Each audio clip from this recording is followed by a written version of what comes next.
عزيزي المشاهد، لو كنت تظن ان اصطفاف المصريين خلف قيادتهم ده امر مستحدث، فاسمح لي اصحح لحضرتك معلوماتك واحكي لك ازاي اعتبر المصريين القدماء ملوكهم معبودات مقدسة، وكانوا بيطلقوا عليهم كلمة مثر اي المقدس، او نفر مثر اي المقدس الكامل، او مثر منخ مقدس الخير، وإن شخصيته المقدسة مستمدة من قدراته الماورائية والقانونية. الماورائية نظرا لأنه يعتبر ابن المعبود ومن نسل مقدس، ولكن سبب اعتقاد المصري القديم وتمسكه بالأفكار دي مجهول بالنسبة لنا. الملكة حتشبسوت نقشت على جدران معبدها قصة مغزاها إنها ابنة معبود آمون رع، وكتبت بالتفصيل عن ميلادها بكل مراحلها. وحتى رمسيس الثاني كتب قصة زيها على كتلة من الحجر موجودة في معبد مدينة حابو. أما تحتمس الرابع سجل لوحة موجودة بين قدمي أبو الهول مكتوب فيها تفاصيل حلم هو حلمه، إنه شاف المعبود حور أختي بيتكلم معاه زي أب وابنه، وقال له: تأملني وانظر إلي يا بني تحتمس، إني أبوك معبود الشمس حور أخت، سوف أعطيك مملكتي على الأرض وسوف تصبح على رأس الأحياء.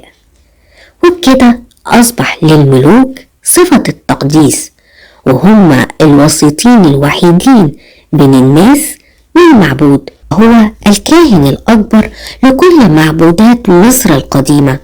ولكن مع ثقل مهام الملك كان صعب عليه يشرف على خدمة المعبود يوميا، فاضطر ينيب بشر تاني في خدمة المعبود.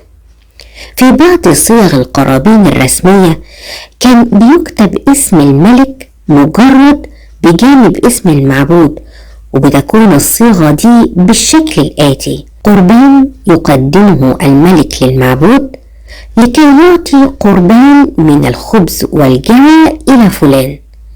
وبكده يكون الملك اشترك فعليا في تقديم القربان للمتوفي، والأفضال الملكية ما كانتش ممنوحة فقط للأحياء ولكن للموتى كمان في قبورهم. متون الأهرام ادتنا تصور كامل لرحلة البعث والخلود للملك، وإنه بيرقى بعد موته إلى ملكوت السماء وبيعتلي أحد عروشها وبيكتب له الخلود، ويكون على شكل نجم مضيء خالد. وطبعا هم ذكروا جميع الوسائل المادية والمعنوية اللي ساعدت الملك في الصعود للسماء. وممكن من كلامي ده يكون تصور ليكم ان الملك له حقوق مطلقة فقط، ولكن الحقيقة انه ملزوم بتطبيق معت اي العدالة، لانه عرضه للحساب والعقاب في الاخرة، وهيقدم لراع بيان بأعماله. ده اللي وصفه إيبور في حاكم بنهاية الأسرة السادسة، إنه راع لشعبه الذي لا تشوبه أي خطيئة، وعندما تتفرق قطعانه عليه أن يهتم بجمع شملها. أما خيت الثالث قال لابنه نوري كارع: البشر رعايا المعبود، خلق السماء والأرض بما يشتهون، وأجرى المياه دافقة من أجلهم، وأرسل لهم النسمات كي يحيوا بها، هم أشباه له، صدروا عن بدنه، وهو الذي تعهد الحاكم منذ الصغر من أجلهم ورفعهم درجات ليكونوا السند لظهورهم وضعفائهم. النصائح دي اللي بيقدمها الملك لأبنائه أو لوزرائه خلق ثقة بين الملك والشعب، وجعلت الملك يزيد من رعايته للشعب والاهتمام بمشاكله والتفكير في أموره. السؤال بقى: هل ده معناه إن الملوك ما كانوش بيرتكبوا أخطاء خلال حكمهم؟ بالعكس، هناك بعض الملوك أساءوا التصرف مع حكامهم، زي ما حصل مع أحد ملوك أواخر الأسرة السادسة، وده اللي صوره لنا الحكيم إيبور لما وجه عتاب للملك وقال له: لديك الوعي والبصيرة وأسباب العدالة، ولكنك بعثت الفوضى في البلاد مع أهل الفتن. وزي ما في ملوك كده، في ملوك لقبوا بيه ملك طيب وخير، وهو الملك سنفرو، لأنه كان بيتعامل ببساطة مع الجميع وبينادلهم بصديقي. وأيضا الملك نفر إركارع كاكاي اللي كان قاعد مع إشبتاح وأصابه نوبة، وحاول الملك إنقاذه بس للأسف توفي. أما مدير نفس الملك حكى إن الملك قدم له اعتذار بسبب لمس عصاه لقدمه أثناء السير في احتفال رسمي. وبرديات تحكي عن ملك استعذب فصاحة قروي، فأمر بمنحه عطايا تصل إلى إقليمه من غير ما يعرف مصدرها. الطبيعي أن يكون الملك هو المهيمن على شؤون الحكم وكلمته قانون، وله السيطرة الكاملة على الموارد البشرية والمادية. والكهنة ساعدوا الملك في الحفاظ على شكل سيادته وقداسته في نصوصهم الدينية والدنيوية، وكان بيسبق لقب الملك كلمة نب أي السيد المطلق.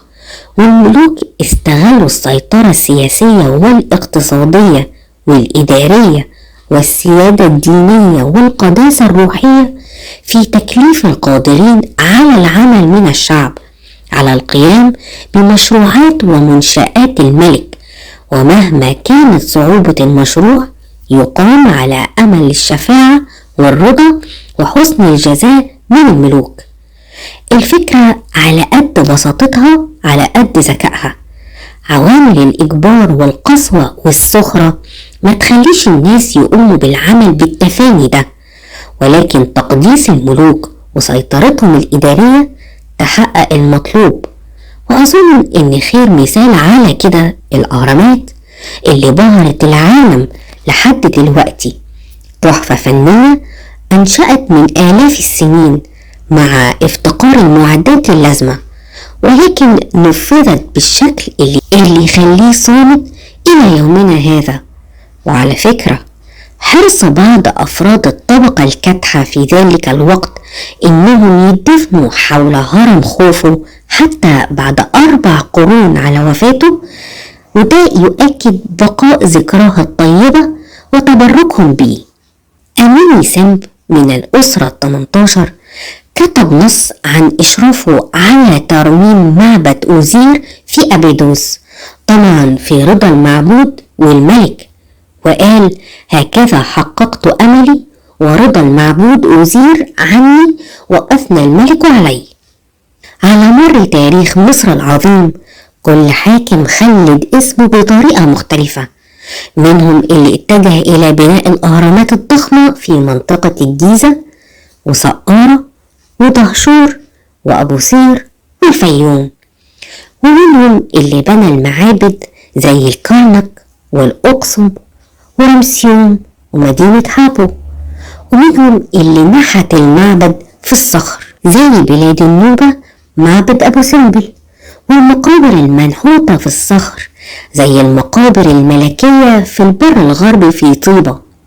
وفي كلمة من الحكام شايف إن المجد يكون في حب الشعب، زي ما قال خيت التالت لابنه: شيد لنفسك أثرا خالدا بحب رعاياك، وكن عادلا حتى يظل اسمك خالدا. وفي حكام بيعتقدوا إن التعليم الكتبة ومؤلفاتهم هو أفضل تخليد لاسمهم.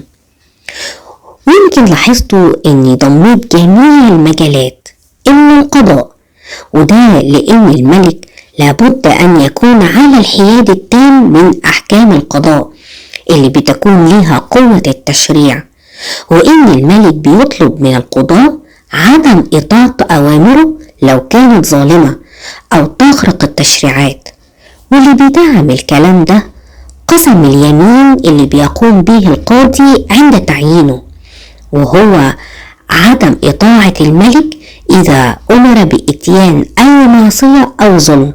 وكان الملك يلح ويصر على أداء القاضي لهذا اليمين عند توليه مهام وظيفته.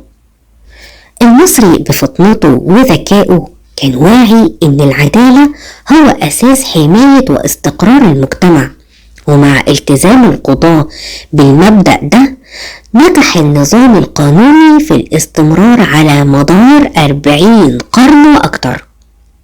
في نهاية الأسرة ال18 تولى حور محب مقاليد الحكم، وأول مهمة له كانت سن القوانين الصالحة لمحاربة الرشوة والفساد في الدواوين الحكومية، وأصلح بعدها المحاكم، وكان بيدور على الكفاءات وأكثر الرجال نزاهة، واللي يخالف القانون يقع عليه أشد أنواع العقاب سواء كان كبير أو صغير.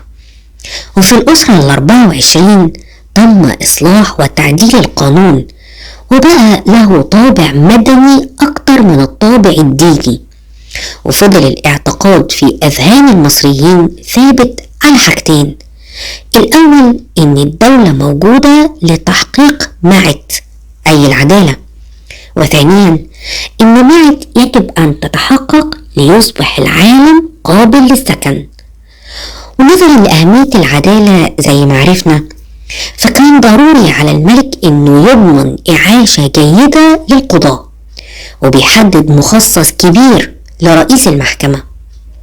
رئيس المحكمة بيلبس سلسلة من الذهب في عنقه عليها دلاية بها رمز معت، ويوضع في يده 8 مجلدات بتضم تشريعات مصر القديمة، وبيتخذ سلسلة من الإجراءات الدقيقة للوصول للعدالة الحقيقية. والعقاب كان بيتم على أساس النية والقصد وليس على أساس الثروة، وإن الكل هيطبق عليه العدالة مهما كانت طبقته. والشيء الجميل والواجب ذكره إن القانون بينص على مبدأ احترام الإنسان وكرامته سواء كان حر أو عبد، من حياته حتى وفاته، واحترام حرية معتقده الديني. حتى الحيوانات كان مشرع عليها قانون بيعاقب فيه من يسيء لهم، والعقاب غرامة تدفع للكاهن، وممكن توصل لحد الإعدام لو كان الحيوان مقدس. ده غير العقوبات على جرائم شهادة الزور واليمين الكاذب والامتناع عن إنقاذ ضحية من جريمة. أما بقى مزور إقرار الذمة فقد يصل عقوبته إلى الإعدام. والجميل في الحضارة المصرية القديمة هو حيثيات الحكم، حيث بيتكتب الضرر الاجتماعي للجريمة الواقع على الأفراد والمجتمع وآثاره. صدق اللي قال مصر أم الدنيا، ولسه في تفاصيل كتير عزيزي المشاهد لازم تسمعها عشان أسألك بقلب مرتاح: عرفت؟